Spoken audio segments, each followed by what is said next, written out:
करवावहै तेजस्विनावधीतमस्तु मा विद्विषावहै। ॐ शान्ति शान्ति शान्तिः।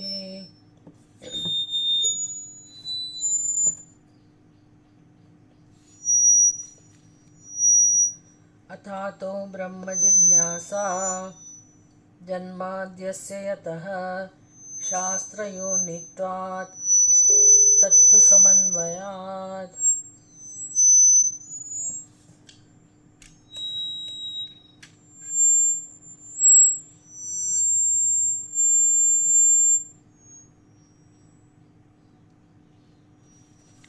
તત્વ સમન્વયાત બ્રહ્મસૂત્ર એનું આપણે પહેલું અધિકરણની ચર્ચા કરી.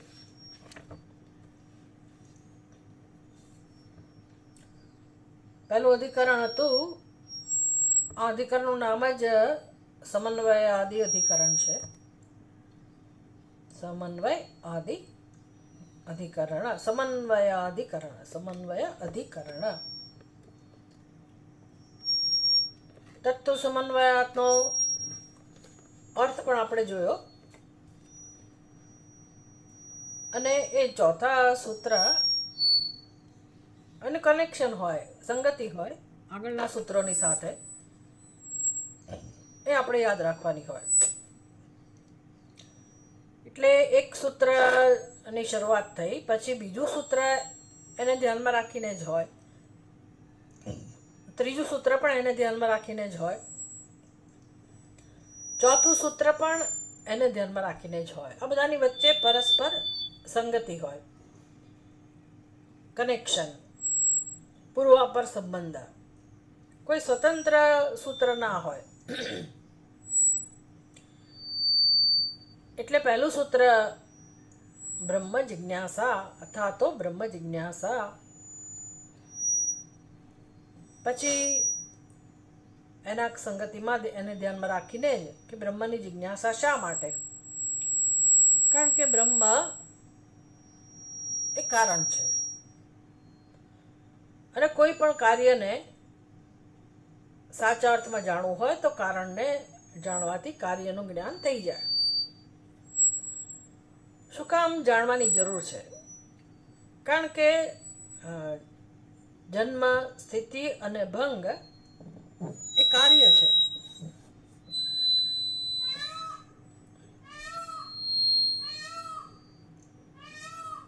અને આપણો જન્મ થયો છે, આપણે જે જગતમાં છીએ જગતનો પણ જન્મ થયો છે. એટલે આપણું સ્વરૂપ, જગતનું સ્વરૂપ અને જીવ અને જગત જેમાંથી જન્મ્યા છે એનું જે કારણ છે એનું સ્વરૂપ. કારણને જાણીએ તો પછી આખું વસ્તુ તત્વ આપણને સમજાય. બસ આ સત્ય સમજવું એ એક જ મનુષ્યના જીવનનો હેતુ છે. આમ જેને મોક્ષમાં જ રસ છે, એટલે આ તો બધું બહુ જન્મો જન્મો પછીનું આ ફળ છે કે મોક્ષમાં આપણને રસ જન્મે.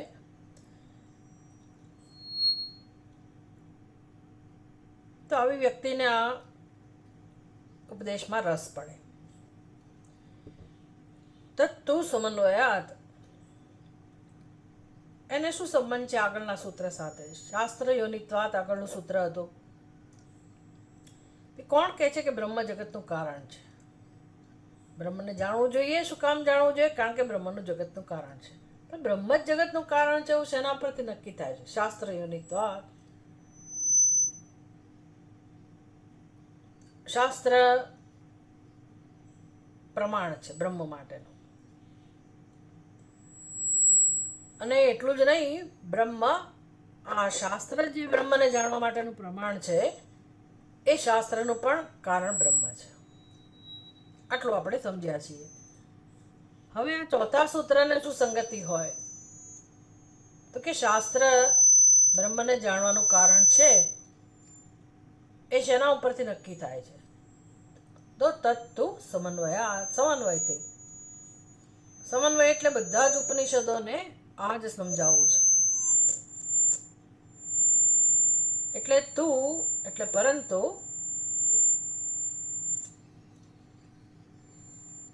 બ્રહ્મ વેદાંતા સ્વાતંત્ર્યણેવ ગમ્યતે.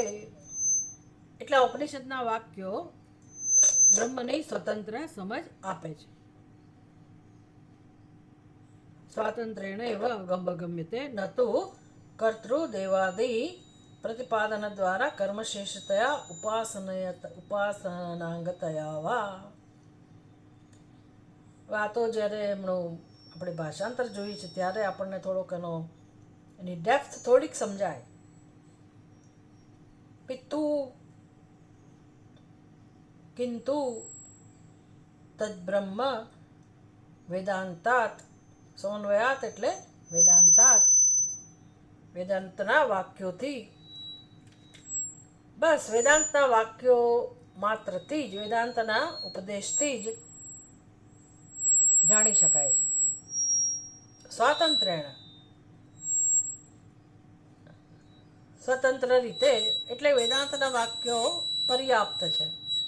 બ્રહ્મના ઉપદેશને જાણવા માટે વેદાંતના વાક્યો પર્યાપ્ત છે. ન તો કર્તૃ દેવ આદિ પ્રતિપાદન દ્વારા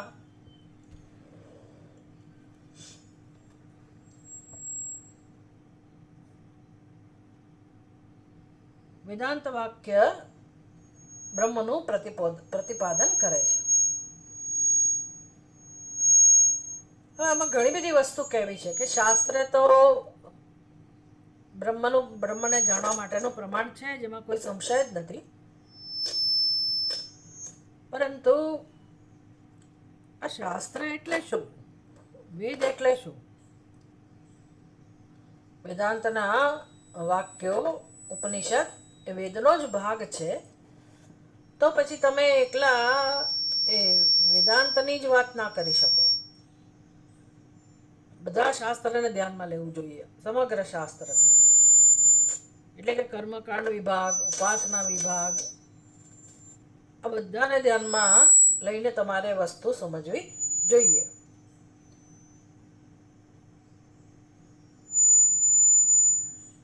અને શાસ્ત્ર ની પદ્ધતિ કઈ છે, શાસ્ત્ર કઈ રીતે કામ કરે છે. એટલે શાસ્ત્રનો જે આગળનો ભાગ છે, જેને આપણે કર્મકાંડ અને ઉપાસના વિભાગ કહીએ છીએ, એ જીવનમાં કેવી રીતે કામ કરે છે, એ મનુષ્યના જીવનમાં કેવી રીતે મદદરૂપ થાય છે.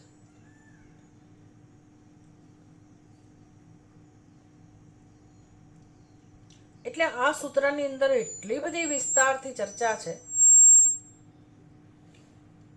કે શાસ્ત્ર વેદમાં બ્રહ્મ માટેનું પ્રમાણ તો છે, શાસ્ત્રથી જ જાણી શકાય. એટલે પ્રમાણ એટલે શું એની ચર્ચા આપણે કરેલી છે. આ બધું વેદાંતની અંદર બધા પારિભાષિક શબ્દો એની સમજ અત્યંત મહત્વની છે. તો જ આપણે આપણા જીવનમાં એક કમિટમેન્ટ, શાસ્ત્ર માટે સમર્પિત બુદ્ધિવાળા બનીએ આપણે. એટલે આપણે એને એક અધ્યયન કહીએ છીએ, સ્ટડી કહીએ છીએ. સ્ટડી એટલે શું? જેમાં આપણી બુદ્ધિને કેળવણી મળે. અને બુદ્ધિ આપી જ છે ભગવાને, તો શું કામ આપણે એનો ઉપયોગ ના કરીએ? કારણ કે એ બુદ્ધિ જ્યારે શાસ્ત્રને સમજવા માટે સક્ષમ બનતી હોય, બનાવી શકાતી હોય, તો પછી આપણી બુદ્ધિ સર્વત્ર પરમાત્માનું દર્શન કરવાની ક્ષમતાવાળી બને. મિત્ર, બુદ્ધિમાં સંસાર તો ચાલે જ છે. એટલે બ્રહ્મનું દર્શન કરવા માટે, બ્રહ્મને સમજવા માટે, બ્રહ્મનું દર્શન કરવું એટલે બ્રહ્મને સમજવું. બ્રહ્મને સમજવું અર્થાત આત્માને સમજવું, પોતાના સ્વરૂપને સમજવું, સત્યને સમજવું. તો સત્યને સમજવા માટે બુદ્ધિનો તો ઉપયોગ કરવો જ પડે. અને આપણી બુદ્ધિને કલ્પનામાં રસ છે, અજ્ઞાનમાં રસ છે, અર્થાત સંસારમાં રસ છે. એટલે એને સત્ય સમજવામાં બહુ તકલીફ પડે છે, ક્લેશ ઉત્પન્ન થાય છે. એટલે સરળ રસ્તો માણસ શોધતો હોય કે ભાઈ તમે બીજી બધી વાત ના કરો, ભક્તિની વાત કરો, ભજનની વાત કરો,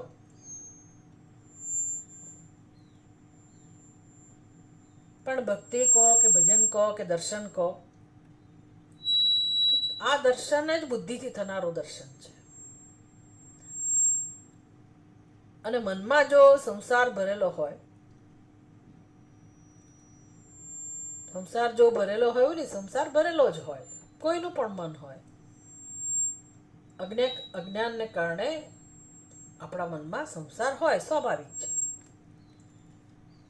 એટલે બુદ્ધિમાંય સંસાર છે, બુદ્ધિમાં તો છે જ છે, અજ્ઞાન છે, અને પછી એમાંથી જન્મેલો સંસાર છે. બુદ્ધિમાં અજ્ઞાન છે અને એમાંથી જન્મેલો સંસાર છે. એટલે બુદ્ધિમાં સંસાર છે અને એનું પરિણામ એટલે કે એમાંથી જન્મેલા સંસ્કાર એ પણ સંસાર જ છે. અજ્ઞાન નહીં સંસાર છે, અજ્ઞાનમાંથી જન્મેલું પરિણામ, અજ્ઞાનનું કાર્ય એટલે કે સંસ્કાર, હું અને મારું, કર્તૃત્વ, ભોક્તૃત્વ, રાગ, દ્વેષ, પંચક્લેશ, આ બધું સંસ્કાર કહેવાય અને એ પણ સંસાર જ છે. આમ આપણી બુદ્ધિમાં નર્યો સંસાર જ ભરેલો છે અનાદિકાળથી. એટલે એ બુદ્ધિ પોતાના આગ્રહો છોડવા નથી માંગતી હોતી અને સંસ્કારો એને બુદ્ધિને અનુકૂળતા નથી કરી આપતા. એટલે આગ્રહ માટે કોણ જવાબદાર છે? તો કે આપણા સંસ્કારો. હવે જો આપણે આપણા સંસ્કારોને જ મહત્વ આપતા હોઈએ, વળગી રહેવા માંગતા હોઈએ, તો પુરુષાર્થ કરવાનું મન ના થાય, જ્ઞાન માટે પ્રેમ ના જન્મે, શાસ્ત્રમાં શ્રદ્ધા ના જન્મે. એટલે શાસ્ત્રમાં શ્રદ્ધા એટલે શું ખરેખર? તો આપણે એને પૂજામાં રાખીએ, પછી સરસ્વતી પૂજા, વિદ્યાની પૂજા કરીએ, સરસ્વતીની પૂજા કરીએ, શાસ્ત્રની પૂજા કરીએ, બધું કરીએ, પણ એને પ્રમાણ સમજવા એટલે શું? એટલે કે મારી બુદ્ધિમાં જે અજ્ઞાન છે એ દૂર કરવા માટે શાસ્ત્ર જ ઉપયોગી છે. કેમ શાસ્ત્ર ઉપયોગી છે? એ પ્રમાણ બુદ્ધિ કેમ જન્માવવી? તો કે પ્રમાણ એટલે શું એ સમજીએ. પ્રમાણ કોને કહેવાય? તો વેદાંત એ પણ આપણને શીખવાડે છે. અને કે નવું કોઈ ચેપ્ટર નથી, નવી સબ્જેક્ટ મેટર, નવો વિષય નથી, ખાલી શબ્દો નવા છે. બાકી આપણું જીવન જ છે અને જીવનમાં આપણે બધું જ્ઞાન પ્રાપ્ત કરીએ જ છીએ. શબ્દ, સ્પર્શ, રૂપ, રસ, ગંધ, આ જ જીવનનો વ્યવહાર છે. આના આધારે જ જીવનનો વ્યવહાર થાય છે, પ્રવૃત્તિઓ થાય છે. અને એ બધી પ્રવૃત્તિનું કારણ આપણને મળતું જ્ઞાન છે. આંખોથી મળે, કાનથી મળે, ઘ્રાણેન્દ્રિયોથી મળે, રસનાથી મળે, બધી જ્ઞાનેન્દ્રિયોથી જ્ઞાન પ્રાપ્ત થાય છે. અને જ્ઞાન પ્રાપ્ત થવા માટે એની પાછળ મન છે, એની પાછળ બુદ્ધિ છે. તો મને જેનાથી જેનું જ્ઞાન થાય છે એ જ્ઞાન કરાવનાર જે સાધન છે એને પ્રમાણ કહેવાય. એટલે આપણી જ્ઞાનેન્દ્રિયો દ્વારા પ્રત્યક્ષ જે જોઈએ છે એ બધાને આપણે પ્રમાણ કહીએ. પ્રત્યક્ષ પ્રમાણ, સીધું જ મારી જ્ઞાનેન્દ્રિયો મને જ્ઞાન કરાવે છે. પ્રમાણ. પ્રમાકરણમ, જ્ઞાન ઉત્પન્ન કરનારી ઇન્દ્રિયો એને કરણ કહેવાય. પણ જે પ્રત્યક્ષ જ્ઞાન થયું, ઇન્દ્રિયોએ સીધું જ જ્ઞાન કરાયું, એ પ્રત્યક્ષ જ્ઞાન. પછી એની મદદથી સીધે સીધું જ્ઞાન ના હોય પણ પ્રત્યક્ષ તો હોય જ, વત્તા હું અનુમાન કરું, મન બુદ્ધિનો ઉપયોગ કરું અને મને જે જ્ઞાન થાય એ અનુમાન, પ્રત્યક્ષ, અનુમાન, પછી ઉપમાન, પછી અનુપલબ્ધિ, પછી અર્થાત, અર્થોપત્તિ, અનુપલબ્ધિ, આ બધા આપણા પ્રમાણ છે જીવનના, વ્યવહારના. બસ આ પ્રમાણોની મદદથી આપણું જીવન ચાલતું હોય છે. પણ જ્યાં આપણી આ જ્ઞાનેન્દ્રિયોનું સામર્થ્ય નથી, મન બુદ્ધિનું સામર્થ્ય નથી અને મારે કશું જાણવું છે, તો ત્યાં શબ્દ પ્રમાણ બને છે. શબ્દ એટલે આ શ્રુતિ, વેદ,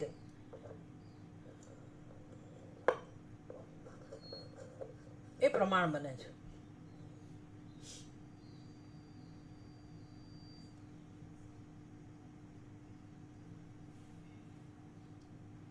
આ પ્રમાણ, વેદ જે પ્રમાણ છે એ બ્રહ્મને જાણવું છે. હવે તો બ્રહ્મને જાણવા માટે મારી જ્ઞાનેન્દ્રિયો કે આ જે વ્યવહારમાં જે પ્રમાણો ઉપયોગી છે એ પ્રમાણો મને ઉપયોગી થઈ શકતા નથી. એટલે વેદ જે પરમાત્મા જેના સર્જક છે, સહજ રીતે જે સૃષ્ટિ સમય પ્રગટ થયેલા છે, એવા આ ઉપનિષદ, એવું વેદ એ જેમ જીવન જીવવા માટે માર્ગદર્શન રૂપ છે, પછી સ્વર્ગ આદિ એટલે કે એવું સુખ પ્રાપ્ત કરવા માટે પણ ઉપયોગી છે,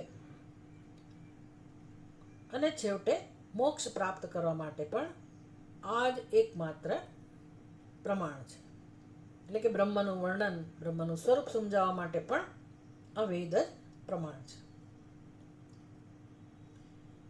એટલે હવે જે વેદ કહે છે એમાં જ્યારે આપણે મોક્ષ માટે પુરુષાર્થ કરતા હોઈએ અને એ મોક્ષનો ઉપદેશ જ્યાં પ્રાપ્ત થાય છે એ ઉપનિષદોમાં, વેદાંતમાં આપણી શ્રદ્ધા હોય, વેદાંતના વાક્યોમાં, અને ઓફકોર્સ એ શ્રોત્રિય બ્રહ્મનિષ્ઠ ગુરુ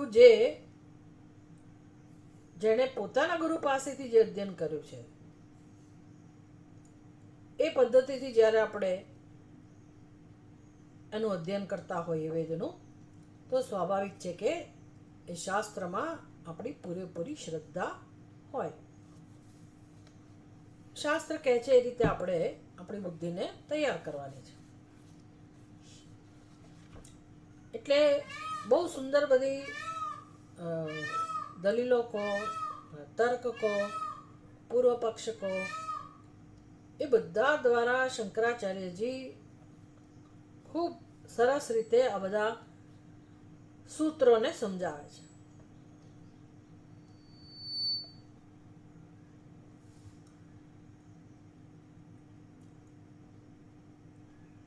હવે શાસ્ત્ર કોને કહેવાય? તો જૈમિની શાસ્ત્ર છે, જૈમિની ઋષિ થઈ ગયા, સાબર ઋષિ થઈ ગયા, એ બધા લોકોએ પણ બહુ બધી વ્યાખ્યા કરી હોય. અને એ બધા ઘણા મોટા ઋષિમુનિઓ થઈ ગયા, જ્ઞાનીઓ થઈ ગયા. એટલે એ લોકો જ શાસ્ત્રની શું વ્યાખ્યા કરતા હોય છે. ભાષ્યકાર એ બધાના મતને પણ લઈ આવે. એટલે એ બધા જે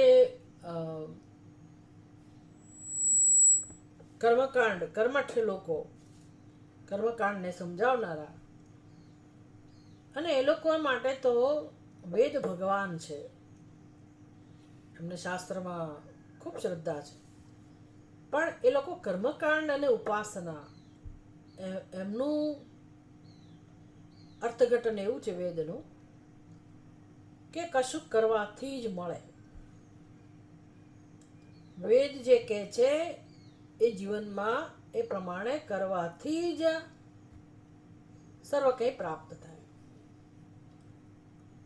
એટલે એમનું એવું કહેવું છે કે મોક્ષ પણ પ્રાપ્ત થનારી વસ્તુ છે. મોક્ષ પણ કર્મ કે ઉપાસનાનું ફળ જ હોય. એટલે એમનો આગ્રહ એવો હોય કે વેદાંતમાં વેદની અંદર જે કંઈ છે, ભલે વેદાંત પણ વેદનો જ ભાગ છે, અંત ભાગ છે, તો એ શું થઈ ગયું? એટલે ત્યાં પણ જે કંઈ વાક્યો છે એમાંથી પણ તમારે તારવી લેવું જોઈએ, સમજી લેવું જોઈએ કે જીવનમાં કંઈક ને કંઈક ઉપાસના, ભલે સ્થૂળ રૂપનું કર્મ ના થતું હોય તો સૂક્ષ્મ સ્તરે, એટલે કે ઉપાસનાના રૂપમાં મનના સ્તરે કંઈક ને કંઈક કર્મ કરો તો જ તમને મોક્ષ મળે. આ એ લોકોનો આગ્રહ હોય છે, આ એ લોકોની સમજ હોય છે. હવે આજે આપણે સમજી રહ્યા છીએ આપણી રીતે, આપણા જીવનમાં આપણને કઈ સમજ કામમાં આવે, અથવા આપણે આપણી બુદ્ધિને કેવી રીતે ધીરે ધીરે તૈયાર કરીએ, એ દૃષ્ટિબિંદુથી આપણે આ ચર્ચા કરી રહ્યા છીએ. આપણી અંદર એવા જ સંસ્કાર છે કે કશું કરવાથી જ મળે. એટલે જલ્દી આપણને આવા સત્સંગમાં રસ ના પડે. તમે કંઈક કરવાનું કહો તો બરાબર છે કે મારે કયા પ્રાણાયામ કરવા, ઓમકારનું ઉચ્ચારણ કરવું કે ના કરવું, કેવી રીતે બેસવું, કેટલા કલાક બેસવું, કેટલા જપ કરવા, આવી અપેક્ષા સાથે આપણે સત્સંગની શરૂઆત કરતા હોઈએ. તો તમે કંઈક કરવાનું કહો અને એનું ફળ, દિવ્ય ફળ અમને મળે. એટલે આપણી વૃત્તિ, આપણો સ્વભાવ, આપણી ટેવ, સંસ્કાર એવા જ છે કે કશુંક કરવું. અને માન્યતા, આપણી સમજ પણ એવી છે કે કરવાથી જ કશુંક પ્રાપ્ત થાય. એટલે અનાદિકાળથી એવા સંસ્કારો છે. અને આપણે સ્ટ્રગલ કરતા હોઈએ જીવનમાં. પહેલાં સંસાર માટે સ્ટ્રગલ કરતા હોઈએ, પછી મુક્તિ માટે સ્ટ્રગલ કરતા હોય, ક્યારે મોક્ષ મળે, ક્યારે મોક્ષ મળે, કેવી રીતે મોક્ષ મળે, આ કરી લો, તે કરી લો, અહીંયા જવું, ત્યાં જવું, આને અનુસરવું, પેલાને અનુસરવું, આ સિદ્ધાંતને અનુસરવું, પેલા સિદ્ધાંતને અનુસરવું. એમાં આપણે કોઈને છોડીએ નહીં અને બધે ફાંફા મારીએ. કોઈ કે પેલા મંદિરે જઈ આવો, કોઈ કે અહીંયા જઈ આવો, ત્યાં જઈ આવો, આ કરો, તે કરો, બધું જ કર્યા કરીએ દુઃખમાંથી છૂટવા. પહેલા કામનાની પૂર્તિ માટે બધું કરીએ, પછી દુઃખમાંથી છૂટવા, મુશ્કેલીમાંથી છૂટવા માટે. એટલે માણસ બિચારો સંઘર્ષમય જીવન જીવતો હોય. પછી કોઈક જન્મમાં એને એવો વિચાર આવે કે ભાઈ હવે બહુ થયું, અમારે કશું જોઈતું જ નથી, હવે મને કેવળ અને કેવળ શાંતિ જ જોઈએ છે, મુક્તિ જ જોઈએ છે. આમ હવે એ પરિપક્વ બને, વૈરાગ્ય એનામાં પ્રગટ થાય અને પછી મોક્ષ માટે હજી એ સ્ટ્રગલ તો કરતો જ હોય કે શું કરું કે જેથી મોક્ષ મળે. ઘણા લોકો તો પૂછતા હોય કે ભાઈ આ જન્મમાં મોક્ષ મળશે કે નહીં, ક્યારે મળશે, ક્યારે મળશે, કેટલો સમય લાગશે. આમ બિચારો માણસ હંમેશા સંઘર્ષમય જીવન જીવતો હોય. એટલે ચલો ભાઈ, વેદાંતના સત્સંગમાં આવે કે કોઈ ગુરુ પાસે જાય જે વેદાંતનો ઉપદેશ કરતા હોય, એવી જગ્યાએ જો આવી જાય તો એની માનસિકતા તો એવી જ હોવાની કે શું કરું કે જેથી મને મોક્ષ મળે. અને વેદાંત પાસે તમે આવો એટલે વેદાંત આપણને તદ્દન ઠંડા કરી દે કે ભાઈ મોક્ષ તો સિદ્ધ જ છે, મોક્ષ પ્રાપ્ત જ છે.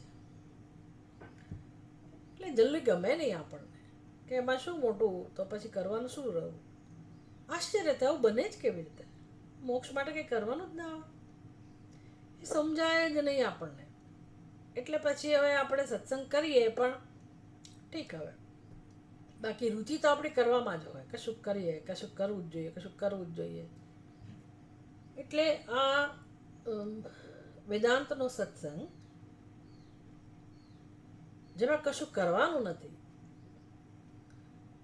પણ સમજવાનું છે. હવે સમજવા માટે આપણી બુદ્ધિ તૈયાર નથી આપણી બુદ્ધિ તૈયાર છે તો આપણી રીતે જ સમજવા તૈયાર છે, પોતાના આગ્રહો સાથે જ, અથવા તો મને કોઈ સરળ રસ્તો બતાવી દો તો બરાબર છે.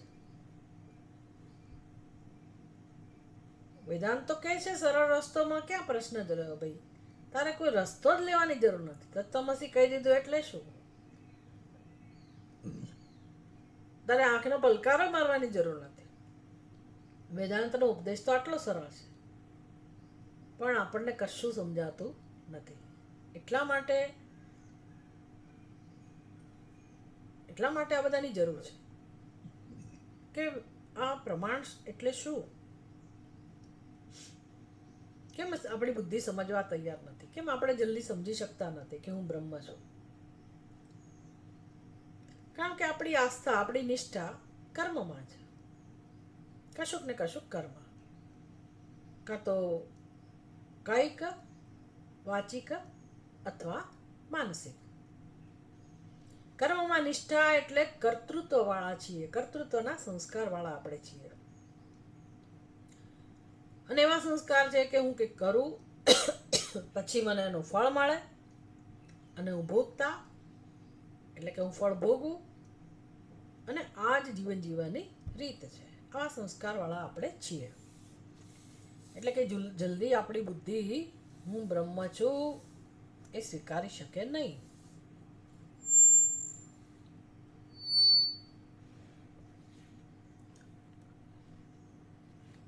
એટલે પહેલા તો આ સંસ્કારોમાંથી હું મુક્ત થઉં, મને આમાં શ્રદ્ધા જન્મે. તત્વમસી મહાવાક્ય કે ભાઈ હા, વાત તો સાચી છે, મોક્ષ સિદ્ધ જ છે, પ્રાપ્ત કરવાની વસ્તુ નથી. અને તો પછી મારો કોઈ પ્રશ્ન ઉકેલાય નથી જતો. સમસ્યાઓ એટલી ને એટલી જ છે. તો પછી મારા માટે તો અપ્રાપ્ત જ રહ્યો મોક્ષ. તો હવે શું કરવું? તો કે પ્રાપ્ત કરવાની વસ્તુ નથી, પણ જાણવાની વસ્તુ તો જરૂર છે. એટલે બ્રહ્મને જાણવું એટલે આત્મતત્વને જાણવું. જાણવા માટે બુદ્ધિને તૈયાર કરવી, કારણ કે બુદ્ધિમાં સંસ્કાર છે ખોટા. એટલા માટે એ અજ્ઞાનના સંસ્કારવાળી દ્વૈત બુદ્ધિ ના સંસ્કાર જેમાં છે એવી બુદ્ધિને સૂક્ષ્મ બનાવવી, તીવ્ર બનાવવી, એ તો એક માત્ર ઉપાય છે.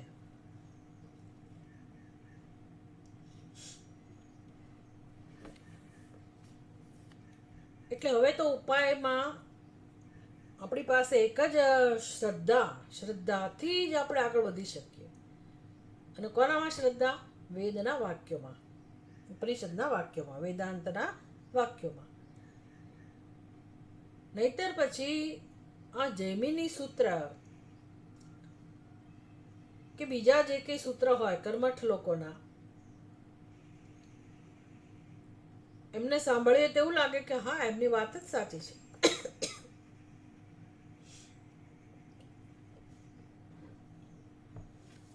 એટલે એ સૂત્રોને, એ લોકોના મતને સમજવો અત્યંત જરૂરી છે. કારણ કે ભલે એ લોકોનો મત હોય, પણ આપણી અંદર એવા સંસ્કાર છે. એટલે શાસ્ત્ર પ્રમાણ છે અને બ્રહ્મ પ્રાપ્ત જ છે. અને માટે મારે જીવનમાં કોઈ અનુષ્ઠાનની જરૂર નથી બ્રહ્મને જાણવા માટે, આત્માના દર્શન માટે.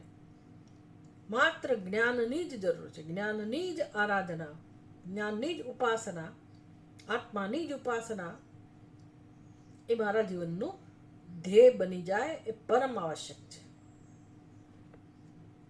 પરમ આવશ્યક છે.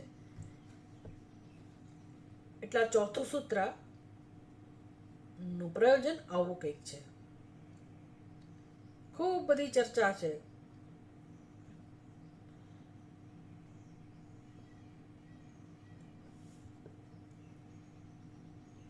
અને એ ચર્ચા દ્વારા એ જ સિદ્ધ કરવાનું છે કે બ્રહ્મ ને જાણવા માટેનું પ્રમાણ કેવળ અને કેવળ ઉપનિષદ છે, શાસ્ત્ર છે. એક વસ્તુ એ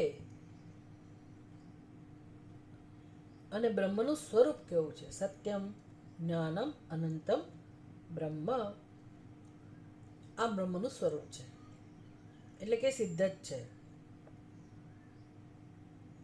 અને પ્રાપ્ત કરવાની વસ્તુ નથી.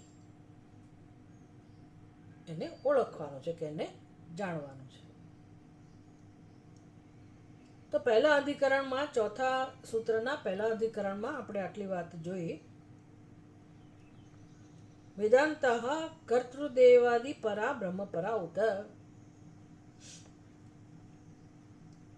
એટલે તમને ખ્યાલ આવશે કે આપણે જે ચર્ચા કરી એ આને ધ્યાનમાં રાખીને કરી કે ભાઈ પૂર્વ પક્ષ અને સિદ્ધાંત,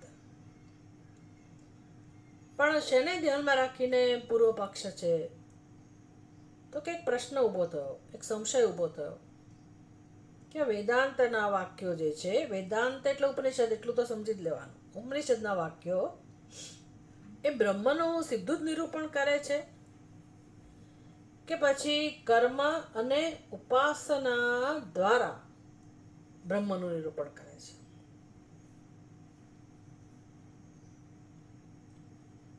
આ સંશય છે. તો સ્વાભાવિક છે કે જે કર્મ અને ઉપાસનામાં નિષ્ઠા ધરાવનારા કર્મઠ લોકો હોય એ લોકોનું તો કહેવું શું હોય તો કે કર્મ તો કરવું જ જોઈએ. એટલે આ બ્રહ્મના વેદાંતના જે વાક્યો છે, ભલે ને વાક્યો એવા હોય કે સત્યમ જ્ઞાનમ અનંતમ બ્રહ્મ, હવે જુઓ એ વાક્યમાં સત્યમ જ્ઞાનમ અનંતમ બ્રહ્મ એ આ ચોથા સૂત્રનો વિષય છે.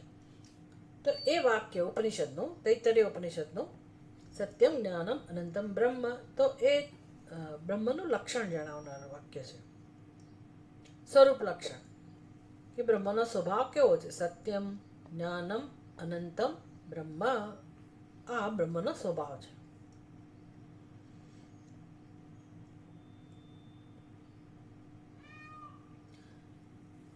તો એમાં ક્યાં કોઈ વિધિ તો છે જ નહીં ને. બ્રહ્મને જાણવું જોઈએ એવું પણ નથી, સીધું બ્રહ્મનું લક્ષણ કહું છે. પછી બૃહદારણ્યક ઉપનિષદનું વાક્ય,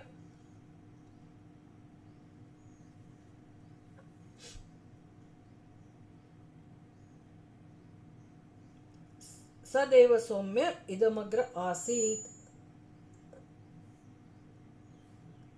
હે સૌમ્ય, તૈત્તરીય ઉપનિષદ, છાંદોગ્ય ઉપનિષદ, હે સૌમ્ય સત એવ આસીત, સત સ્વરૂપ સૃષ્ટિ હે પ્રા ઇદમગ્રે, ઇદમગ્રે એટલે ઇદમ એટલે આ સૃષ્ટિની પહેલા કેવળ સત જ હતું.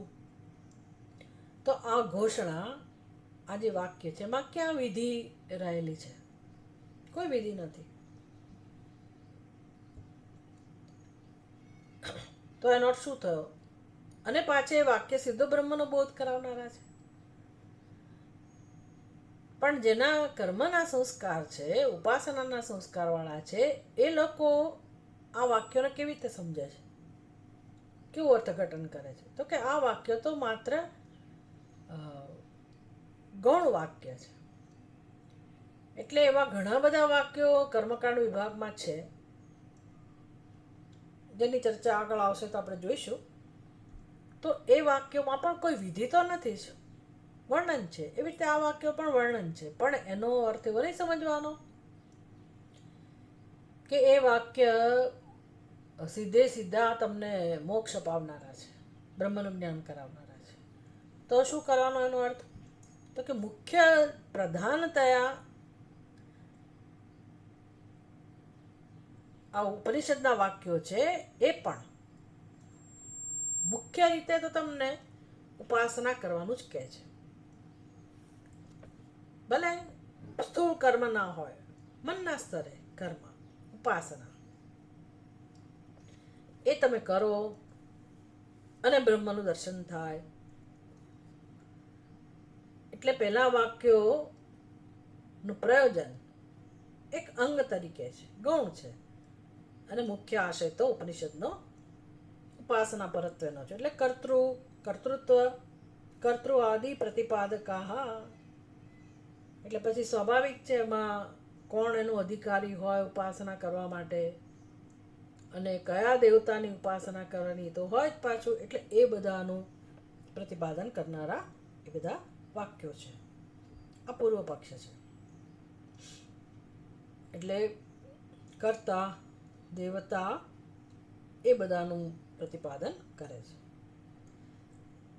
સિદ્ધાંત કયો છે? આપણે જે સમજવાનું છે શું છે? તો કે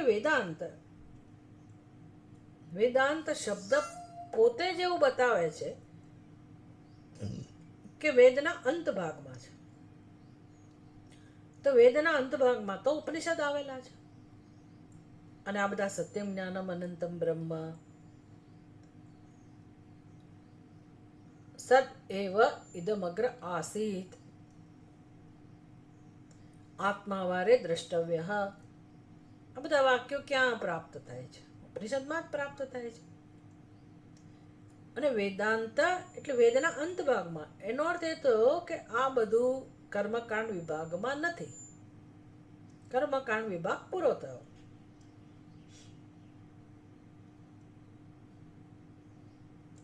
બહુ સરસ રીતે આપણે એની ચર્ચા કરી હતી કે કર્મકાંડ આખું પ્રકરણ જ જુદું છે. ઉપાસના કર્મકાંડ એ પ્રકરણ જ જુદું છે. કોના માટે છે? કયા વ્યક્તિ માટે છે? તો કે જેનામાં હજી વિવેક નથી જન્મ્યો. શેનો વિવેક નથી જન્મ્યો? નિત્ય વસ્તુ વિવેક. જેને જીવનમાં હજી સમજાયું નથી.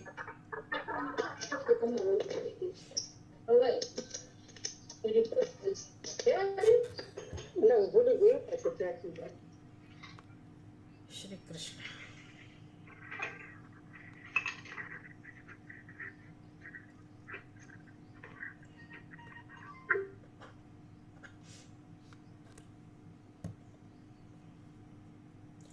જેનામાં વિવેક નથી જન્મ્યો. નિત્ય અનિત્ય બે નિત્ય શું અને અનિત્ય શું? એટલે વિવેક નથી જન્મ્યો એટલે મને ખરેખર નિત્ય વસ્તુમાં નિત્ય સુખમાં રસ છે. જીવ માત્રને નિત્ય સુખ જોઈએ છે. અને નિત્ય સુખ નિત્ય સ્વરૂપ જેનું હોય એનો સ્વભાવ હોય, એટલે કે આત્માનો સ્વભાવ જ હોય. તો જીવનનું ધ્યેય નિત્ય સુખ પ્રાપ્ત કરવું એ જ હોઈ શકે. એ સિવાય કોઈ ધ્યેય ના હોઈ શકે. અને માટે એ ધ્યેયને પ્રાપ્ત કરવા માટે, એ ધ્યેયની પૂર્તિ માટે નિત્ય સ્વરૂપ એવા આત્માનું દર્શન એકમાત્ર ઉપાય છે. આવો વિવેક જેનામાં નથી જન્મ્યો એને માટે હજી કર્મકાંડ ઉપાસના ભલે ને બિચારો કર્યા કરે, કશો વાંધો નહીં. પણ જેને વિવેક જન્મ્યો છે એને હવે બધામાં રસ ના હોય. એને તો જ્ઞાનમાં જ રસ હોય. અને એનું પ્રયોજન પણ જુદું છે. આ બધી ચર્ચા થઈ ગઈ. એટલે આ સિદ્ધાંત એવો છે કે વેદાંત કર્મકાંડમાં નથી. એનો અધિકારી જુદો, વિષય જુદું, પ્રયોજન જુદું, અને છતાંય એ ફળ આપનારું છે. આ વાક્યો બધા વેદાંતના ઉપનિષદના વાક્યોનું કોઈ પ્રયોજન છે, ફળ પ્રદાન કરનારા છે. આ એક અધિકરણની ચર્ચા હતી. હવે બીજું અધિકરણ છે, એમાં દ્વિતીય વર્ણક. અધિકરણ એક જ છે પણ દ્વિતીય વર્ણક. સમન્વય અધિકરણમાં હવે દ્વિતીય વર્ણક છે. દ્વિતીય વર્ણકમાં શ્લોક છે, પ્રતિપત્તિમ વિહિત્સન્તે બ્રહ્મણ્યવસિતા ઉત શાસ્ત્રત્વાત્તે વિધાતારઃ મનનાદેહે ચ કીર્તનાत् ન કર્તૃતંત્રસ્તિ વિધિઃ શાસ્ત્રત્વં શંસનાદપી મનનાદિઃ પુરાબોધાत् બ્રહ્મણ્યવસિતાસ્તતઃ.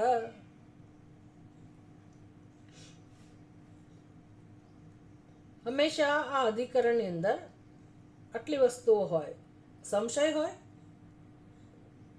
પછી પૂર્વ પક્ષ હોય, અને પછી સિદ્ધાંત હોય. તો સંશય શું છે?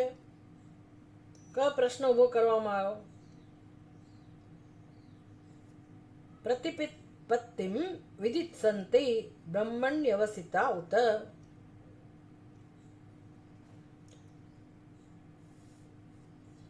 વેદાંતાહ એટલે કે ઉપનિષદના વાક્યો એ શું કરે છે? કયા વાક્યો?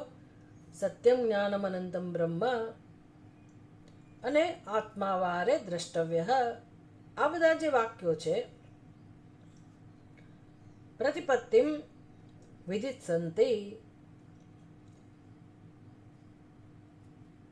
બ્રહ્મણી અવસિતા એટલે ચોક્કસ એ બ્રહ્મનો ઉપદેશ કરે છે, પરંતુ પ્રતિપત્તિમ વિદિત્સન્તિ એ જ્ઞાન વિધિની વાત કરે છે. પ્રતિપત્તિમ વિદિત્સન્તિ જ્ઞાન વિધિ એ અપેક્ષા રાખે છે કે ભાઈ આ રીતે ઉપાસના કરવાથી તમને જ્ઞાન પ્રાપ્ત થાય. એટલે એમાં તમને ઉપાસના તો છે જ, એ વિધિ બતાવે છે. જ્ઞાન પ્રાપ્ત કરવાની વિધિ બતાવે છે.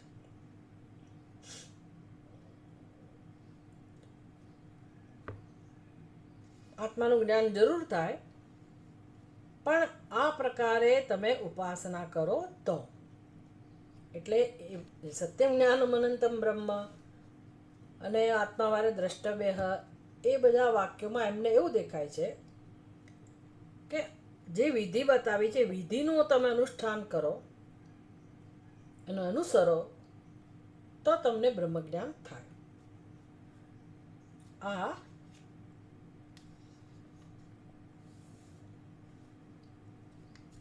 પૂર્વ પક્ષ છે.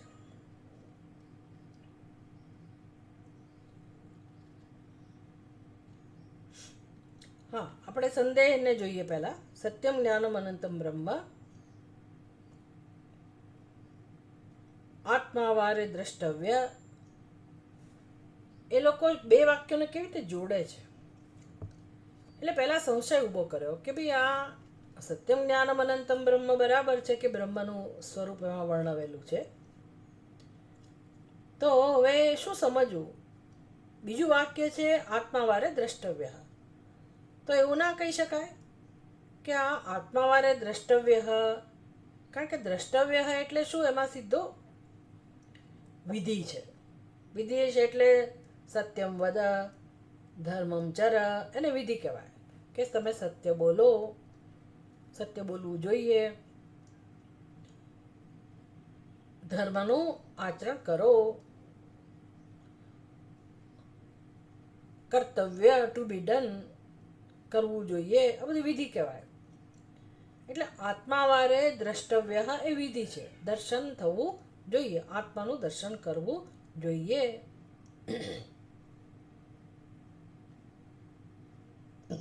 એટલે હવે સત્યમ જ્ઞાનમ અનંતમ બ્રહ્મ એ બ્રહ્મનું લક્ષણ છે, નિંદા નથી. પણ એ બ્રહ્મનું આવા સ્વરૂપ જેનું છે, એવા બ્રહ્મનું દર્શન તમને ક્યારે થાય? તમે આજે શ્રવણ મનન નિધિધ્યાસન એટલે કે આત્માવારે દ્રષ્ટવ્ય, દર્શન કરવાની રીત, એનું અનુષ્ઠાન કરો ત્યારે. એટલે એમાં વિધિ તો છે જ. તો મુખ્ય તાત્પર્ય શેમાં છે? પ્રતિપત્તિમ વિદિત્સન્તિ બ્રહ્મણી અવસિતા ઉત.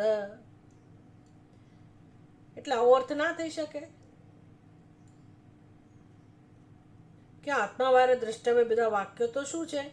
તો કે ઉપાસના છે, અથવા તો પરમાત્માના દર્શનનું એક અંગ છે, વિધિ છે. આવો પણ અર્થ થઈ શકે ને? એક અર્થ એવો થાય કે સીધો ઉપદેશ છે કે સત્યમ જ્ઞાનમ અનંતમ બ્રહ્મ, બ્રહ્મનું સ્વરૂપ આવું છે, સત્યમ જ્ઞાનમ અનંતમ, અને એ જ આત્મા છે. અને માટે આત્માને જાણવો જોઈએ. આ ઉપનિષદના વાક્યો છે. એટલે સંશય ઊભો કરવામાં આવ્યો કે આવું બસ આવું ઉપનિષદ કહે છે એના માત્રથી મને જ્ઞાન થઈ જાય? શ્રવણથી મનનથી સીધે સીધું બ્રહ્મનું જ્ઞાન થઈ જાય? કે પછી આ શ્રવણ મનન નિધિધ્યાસન એ વિધિ છે અને મારે એ ઉપાસના કરવાની છે અને તો પછી એના દ્વારા બ્રહ્મનું જ્ઞાન થાય. એટલે શાસ્ત્રનું તાત્પર્ય શું છે? શાસ્ત્રના વાક્યનું તાત્પર્ય શું છે? આ સંશય ઊભો કરવામાં આવ્યો ક્લેરિટી માટે, બીજા કશાય માટે નહીં. આપણી બુદ્ધિમાં સંશય ઉત્પન્ન કરવા માટે નહીં. કેટલાક લોકો એવું માને જ છે કે કશું કરવાથી જ આત્માનું દર્શન થાય, એટલે આ સંશય ઊભો કરવામાં આવ્યો. તો પૂર્વ પક્ષી તો તરત જ તૈયાર થઈ ગયા. એ તો તૈયાર જ છે. શું કહે છે પૂર્વ પક્ષી? શાસ્ત્રત્વાત. ભાઈ જુઓ, શાસ્ત્ર કોને કહેવાય? શાસ્ત્રત્વાત એટલે આ પાંચમી વિભક્તિ એક વચન છે, હેતુ છે. શાસ્ત્રત્વાત ભાઈ શાસ્ત્ર હોવાથી, શાસ્ત્રમાં કયું હોવાથી. ભલે ને વેદાંત હોય, વેદાંત પણ શાસ્ત્ર જ છે ને, વેદનો જ અંત ભાગ છે ને. વેદ એટલે શાસ્ત્ર. તો શાસ્ત્ર એટલે શું? તો કે સંસનાત શાસ્ત્ર એટલે જે વિધિ કરે, જે આદેશ કરે, જે આપણું નિયંત્રણ કરે એને જ શાસ્ત્ર કહેવાય. તો પછી શાસ્ત્રના વાક્યો હંમેશા આપણું નિયંત્રણ કરે, આપણને માર્ગદર્શન આપે, આપણી પાસે કશું કરાવે જ, કશું કરવાની અપેક્ષા કરવાવાળા જ હોય, રાખવાવાળા જ હોય, એને જ શાસ્ત્ર કહેવાય. એટલે પૂર્વ પક્ષી કહે છે શાસ્ત્રત્વાદ એ શાસ્ત્ર હોવાથી તે વિધાતારઃ મનના દેહે ચ કીર્તનાદ.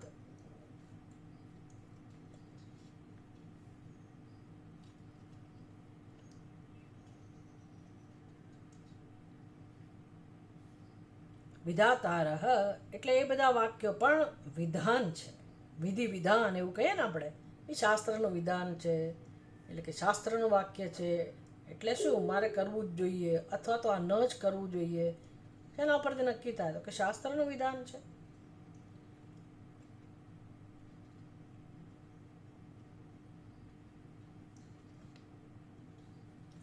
એટલે वस्तु का शासन, किसी वस्तु का शासन अवश्य होना चाहिए.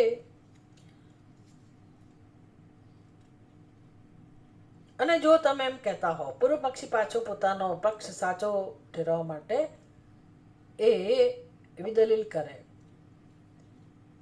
કારણ કે એણે પોતાનું મંતવ્ય સાચું છે એને સપોર્ટ કરનારું બીજું વાક્ય પણ લાવવું પડે ને. એટલે કે મનના દેહે ચ કીર્તનાત. વળી બીજા વાક્યો કેવા છે? તો કે મનનનું વિધાન કરે છે. આત્માવારે દ્રષ્ટવ્ય, પછી આત્માવારે શ્રોતવ્ય અને આત્માવારે મંતવ્ય. આમ શ્રોતવ્ય, મંતવ્ય, નિધિધ્યાસિતવ્ય, તો આ બધું તવ્ય પ્રત્યય છે. તવ્ય પ્રત્યય એટલે વિધિ વિધાન. એટલે મારે એ પ્રમાણે અનુસરવું, આવો એનો અર્થ થાય. તો ચોખ્ખું કહે છે, આ સ્પષ્ટ રીતે કહે છે આ બધા વાક્યો કે તમારે આ કરવું જ જોઈએ. તો માટે વિધિ વાક્ય હોવાથી તમારે આ ઉપનિષદના વાક્યનો અર્થ એવો નહીં કરવાનો કે હા એના શ્રવણ માત્રથી અથવા એ વાક્યોને સમજવા માત્રથી તમને મોક્ષ મળી જાય, એ વાક્યોને સમજવા માત્રથી બ્રહ્મનું જ્ઞાન થઈ જાય અને મોક્ષ મળી જાય, એવું નહીં સમજવાનું. તમારે એક ઉપાસના મુખ્ય છે અને એના અંગ તયા ઉપાસના દ્વારા જ તમને પછી છેવટે બ્રહ્મનું દર્શન થાય. એટલે ઉપાસના તો હોવી જ જોઈએ. આ પૂર્વ પક્ષ છે, સિદ્ધાંત નથી, પૂર્વ પક્ષ છે. એટલે આત્માવારે દ્રષ્ટવ્ય, મંતવ્ય, નિધિધ્યાસિતવ્ય એ વિધિ થઈ, અંગ થયું, ઉપાસના થઈ. શેને જાણવા માટે? સત્યમ જ્ઞાનમ અનંતમ બ્રહ્મ, આ બ્રહ્મને જાણવા માટે. આ આખો પૂર્વ પક્ષ થયો. હવે આપણે ઉપયોગી વસ્તુ શું છે, આપણે શું સમજવાનું છે? તો બીજી પંક્તિમાં સિદ્ધાંત રજૂ કરવામાં આવ્યો. ન અકર્તૃ તંત્રે અસ્તિ વિધિ શાસ્ત્રત્વમ શંસનાદપી. શાસ્ત્રત્વમ શંસનાદપી. ભલે શાસ્ત્ર હંમેશા નિયંત્રિત કરવા વાળું હોય, શાસ્ત્ર હંમેશા વિધાન દ્વારા જ આપણને માર્ગદર્શન આપતું હોય, કશું કરાવતું જ હોય, એને જ શાસ્ત્ર કહેવાય. જે નિયંત્રણ કરે છે એને જ શાસ્ત્ર કહેવાય. ભલે આવું હોય તો પણ ન અકર્તૃતંત્રે અસ્તિ વિધિ. ભાષ્યકાર એટલે સિદ્ધાંત કેવો છે? અકર્તૃત્વે ન અસ્તિ વિધિ. અકર્તૃત્વે એટલે શું? જે સિદ્ધ જ છે, જ્યાં કશું કરવાનું નથી, જે સિદ્ધ જ છે વસ્તુ, જ્યાં કોઈ કર્મની અપેક્ષા નથી એટલે કર્તાની અપેક્ષા નથી, અને જે ઉત્પન્ન થવાના સ્વભાવ વાળું જ નથી, જે નિત્ય છે, નિત્ય શુદ્ધ, નિત્ય બુદ્ધ, નિત્ય મુક્ત અથવા સત્ય સ્વરૂપ છે, જે જ્ઞાન સ્વરૂપ છે, એવા આત્મામાં, જે અકર્તા છે એવા આત્મામાં વિધિ નાસ્તિ. એમાં વિધિ ના હોય. ભલે શાસ્ત્ર એને જ કહેવાય કે જે વિધિનો ઉપદેશ કરે, કશું કરવાનું કહે, પણ એવું શાસ્ત્ર કહેતું હોય તો પણ શું થઈ ગયું? શાસ્ત્ર કહે છે એટલે શું? જે વસ્તુ સિદ્ધ જ છે એમાં શાસ્ત્ર પણ કશું ના કહી શકે કે તમે આમ કરો. વિધિ ના હોય શકે એમાં. એટલે સત્યમ જ્ઞાનમ અનંતમ બ્રહ્મ એ સિદ્ધ છે કે અસિદ્ધ છે? ભાઈ, એ વાક્ય શું જાહેર કરે છે? તો કે વસ્તુ સિદ્ધ છે, બનાવવાની નથી, ઉત્પન્ન નથી કરવાની. અને શાસ્ત્રના, વેદના કર્મકાંડ વિભાગમાં કે ઉપાસના વિભાગમાં જે વિધાન છે, જ્યાં કશુંક અનુષ્ઠાન કરવાનું છે, આચરણ કરવાનું છે, અને કોઈ કર્તાએ કરવાનું છે, તો શેના માટે? તો કશીક જે વસ્તુ વર્તમાનમાં એને પાસે નથી, અપ્રાપ્ત છે, એની પ્રાપ્તિ માટે. એટલે કાં તો એ અહીંની આ પૃથ્વી ઉપરની કોઈ વસ્તુ હોય, અથવા તો મૃત્યુ પછી એને સ્વર્ગમાં જવું હોય, એવું કોઈ ફળ જોઈતું હોય, તો પણ એ વસ્તુ અપ્રાપ્ત છે. અને કોના પર આધારિત છે? કર્તાઓ પર, જે ઈચ્છે છે.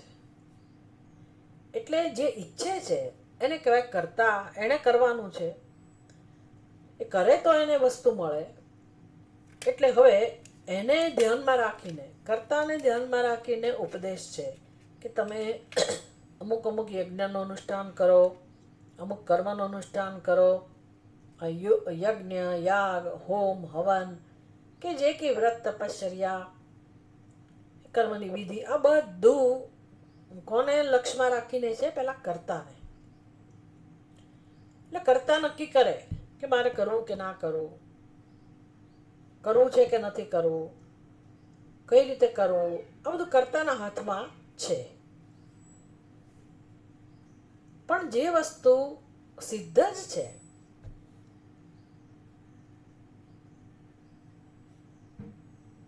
એનું નિયંત્રણ કોણ કરે? એ વસ્તુ પોતે. હું એમ કહું કે આ રૂમમાં અહીંયા અત્યારે હાથી છે, તમે માની લો કે ભાઈ કદાચ કંઈક રમકડું હશે, બાકી ગમે તેટલું કહું તોય તમે કંઈ મોટો સાચો હાથી હોય એની કલ્પના એ ના કરી શકો. AI નો ઉપયોગ કરો કે 3D નો ઉપયોગ કરો, એ જુદી વસ્તુ છે. અથવા ઘડાને, આને તમે ગુલાબ તરીકે જાણવો જોઈએ, એવું કોઈ વિધાન કરી શકે? કરે તોય શું? યુઝલેસ છે, ઉપયોગી નથી. કારણ કે કોણ નક્કી કરે કે આ શું છે? આ પદાર્થ જે સિદ્ધ જ છે, પદાર્થ કયો છે, કેવો છે, ક્યાં છે, એ બધું કોણ નક્કી કરે? આપણે નક્કી ના કરી શકીએ. મારી બુદ્ધિએ આ પ્રમાણે વિચાર કરવો પડે કે ભાઈ આને ઘડો કહેવાય. ના ના ના, હું તેનો ગુલાબ કહીશ. એવું સ્વતંત્રતા મને નથી. શાસ્ત્ર એના માટે કોઈ વિધાન ના કરી શકે કે આને ગુલાબ તરીકે જાણો, કે મારી બુદ્ધિ પણ એવો નિર્ણય ના કરી શકે કે આ ગુલાબ છે. આનો નિર્ણય કોણ કરે? એ વસ્તુ પોતે. એટલે મારે સમર્પિત થવું પડે, મારા બધા ખ્યાલ બાજુએ રાખી વસ્તુ જેવી છે એવી જાણવી પડે. એને કહેવાય વસ્તુ તંત્ર. કારણ કે ઉત્પન્ન નથી કરવાનું, ઉત્પન્ન નથી કરવાના, સિદ્ધ વસ્તુ છે. એવી રીતે બ્રહ્મ પણ સિદ્ધ વસ્તુ છે. એટલું જ નહીં, એ મારો આત્મા પણ છે, આત્માથી ભિન્ન પણ નથી. એટલે આવા બ્રહ્મ માટે કોઈ વિધિને સ્થાન નથી. ન વિધિ અત્ર અસ્તિ. અકર્તૃતંત્રે. અકર્તૃતંત્ર એટલે વસ્તુતંત્ર થયું. બે તંત્ર છે, કર્તૃતંત્ર અને વસ્તુતંત્ર. તંત્ર કર્મ અને જ્ઞાન. જ્ઞાન એટલે શું? વસ્તુતંત્ર. એટલે વસ્તુ પોતે નક્કી કરે અને મારે એ પ્રકારે જાણવું પડે. આમાં શાસ્ત્ર પણ ગમે તેટલું મહાન હોય, એ શાસ્ત્ર પણ કોઈ વિધિ બતાવી શકે નહીં. વિધિની જરૂર પણ નથી. ના, પણ તો પછી આત્માવારે દ્રષ્ટવ્ય, એ તો વિધિ થઈ જ ને, સ્પષ્ટ શબ્દો છે. મંતવ્ય, નિધિધ્યાસિતવ્ય, બધી વિધિ જ થઈ ને. એનો શું અર્થ કરવાનો તો પછી? એ વિધિ વાક્યો ના થયા? એ કશું કરવાનું નથી કહેતા? તો એનો જવાબ આપે છે મનનાદિ પુરા બોધાત બ્રહ્મણી અવસિતા તતઃ.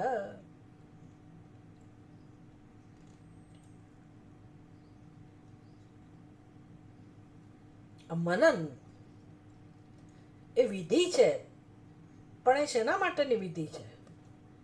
પુરા બોધાત, બે બ્રહ્મનું દર્શન થાય એ પહેલા કશુંક કરાવડાવે છે, કશુંક કામ કરે છે. મનન વગેરે શું કામ કરે છે? તો કે મનન, જેને બધી ખબર હોય, શ્રવણ કોને કહેવાય, મનન કોને કહેવાય, નિધિધ્યાસન કોને કહેવાય, એ લોકો સમજી શકે કે મનનનું કામ શું છે. મનન એટલે શું? જો આપણા જીવનમાં તકલીફ શું છે કે સત્સંગ તો કરીએ છીએ, એક તો આ વેદાંતનો સત્સંગ જ લગભગ લોકો ન કરી શકે. કોઈક જ કરી શકે, જે પણ કારણો હોય, કોઈક જ કરી શકે. ભગવાન ગીતામાં કહું ને કે ભાઈ મનુષ્યાણામ સહસ્રેષુ કશ્ચિદ યતતિ સિદ્ધએ. કોઈક જ મનુષ્ય એવો હોય કે જે આત્મજ્ઞાન માટે પ્રયત્ન કરતો હોય. આત્મજ્ઞાન માટેનો પ્રયત્ન એટલે ઉપનિષદનો, ગીતાનો અધ્યયન. કોઈક જ એવા હોય, કોઈક જ. એટલે સત્સંગ જીવનમાં નથી હોતો લોકોના. ચલો, પણ જે કરે છે એનું શું? વર્ષોથી કરે છે, એને કેમ ફળ નથી મળતું? અથવા એમને કેમ જીવનમાં જલ્દી સંસાર છૂટતો નથી? કારણ કે મનન નથી. શ્રવણ પછી શું હોવું જોઈએ? મનન હોવું જોઈએ. મનન એટલે જે શીખ્યા હોય એના ઉપર સરસ મજાનું એક ચિંતન થતું હોય. અને આપણી બુદ્ધિમાં પ્રશ્નો જન્મવા જોઈએ, સંશય જન્મવા જોઈએ, અને એનું અનુસંધાન મળે, આપણને એનો ઉત્તર મળે, સમાધાન મળે. આ બધું સ્ટડી છે, એ કરવો નથી. એટલે કરી નાખ્યો સત્સંગ 1 કલાક, સંતોષ થઈ ગયો, બસ પછી મારે જે કરવું કરું. એટલે અંદર કોઈ ફેરફાર ના થાય. આપણી વિચારધારામાં કે જૂની સમજ દૂર થાય, એમાં કોઈ ફેરફાર ના થાય. ટૂંકમાં સંસાર ન જાય. એટલે મનનનું કામ શું છે? તો કે જે અજ્ઞાન, બધા ગરબડ ગોટાળા છે એને દૂર કરે છે. એટલે મનન વગેરે અસંભાવના, અને પારિભાષિક શબ્દ છે અસંભાવના, કે હું બ્રહ્મ છું એ કેવી રીતે શક્ય બને? એને અસંભાવના કહેવાય. એને દૂર કરવાનું કામ કરે છે મનન. અને નિધિધ્યાસન શું કરે છે? તો કે મારા ખોટા સંસ્કાર જે છે, વિપરીત ભાવના છે, એની નિવૃત્તિ કરે છે. એટલે એ મનન અને નિધિધ્યાસન બ્રહ્મનિષ્ઠા પ્રાપ્ત કરવાના સાધન છે, એ કોઈ વિધિ નથી. અને બ્રહ્મના જ્ઞાન પહેલાની વસ્તુ છે. જ્ઞાન બ્રહ્મમાં નિષ્ઠા પ્રાપ્ત થાય એની પહેલા, એટલે એ મનન નિધિધ્યાસન એ શું કરે? તો કે બ્રહ્મના દર્શન માટેની ભૂમિકા તૈયાર કરે છે.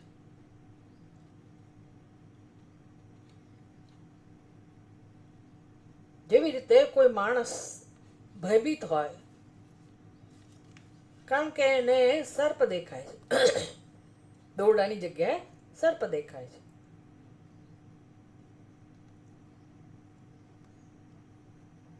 એને જ્યારે ઉપદેશ આપવામાં આવે કે આ સર્પ નથી, દોરડું છે, તો હવે એ જે ઉપદેશ થયો કે આ દોરડું છે, એમાં શું તાત્પર્ય હોય? એ વ્યક્તિ પાસે કઈ વિધિની અપેક્ષા હોય? શું એ અનુષ્ઠાન કરે, શું ઉપાસના કરે કે જેથી એને દોરડું દેખાય? એ વાક્યમાં ક્યાં વિધિની અપેક્ષા છે? પણ એ વાક્ય કામ કરે છે કે નથી કરતું? દોરડું છે એ વાક્ય કામ કરે છે. શું કામ કરે છે? તો કે જે સર્પનો ભય ઉત્પન્ન થયો, ભ્રમ ઉત્પન્ન થયો, એને દૂર કરે છે.